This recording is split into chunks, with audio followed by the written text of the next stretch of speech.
Hi, I'm Ava. I'm here to share market insights, provide easy-to-understand tips, and help you make informed investment decisions. Let's get started. In this video, we'll be breaking down the latest economic data, what it means for the economy, and what to look out for in the future. Let's start with the Fed's preferred inflation measure, the Personal Consumption Expenditures (PCE) Index. The core measure, which excludes food and energy, rose 0.3% month-over-month and was up 4.6% year-over-year. While this is below January's increase and consensus estimates, it's still far above the Fed's 2% target. In particular, the Fed is concerned about the services component of inflation, which just hit 35-year highs. However, some analysts point out that the disinflation trend is actually stronger than today's data reflects, once housing costs enter the calculation.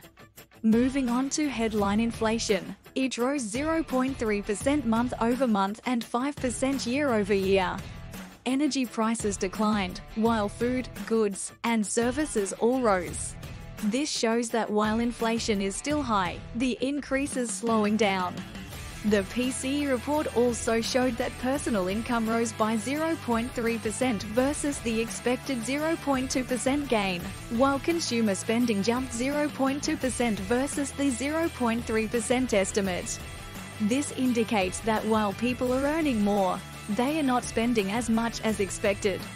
Overseas, the Eurozone headline inflation fell from 8.5% in February to 6.9% in March, primarily driven by a drop in energy prices. However, core inflation, which excludes energy, food, alcohol, and tobacco prices, rose to an all-time record of 5.7% in March. This shows that inflation is still a concern globally, but the trends vary by region. Shifting to manufacturing activity, the Chicago Purchasing Managers Index PMI rose from 43.6 to 43.8 in March, which was a moderate surprise, but the measure remains in contraction territory for the 7th straight month. This indicates that while there's some improvement in manufacturing activity, the sector is still struggling. Meanwhile, Michigan consumer sentiment fell for the first time in 4 months in March as recession worries rose. Concern about the banking sector's health has yet to reach the average consumer, but overall concerns about the economy continued. Finally, China's non-manufacturing PMI jumped to 58.2, its best level since 2011, as its services sector rebounded sharply in March due to its reopening. However, manufacturing activity in China fell due to weaker global demand and a real estate downturn. In summary, today's economic data shows that inflation remains too high, services are doing well, and manufacturing activity remains mixed.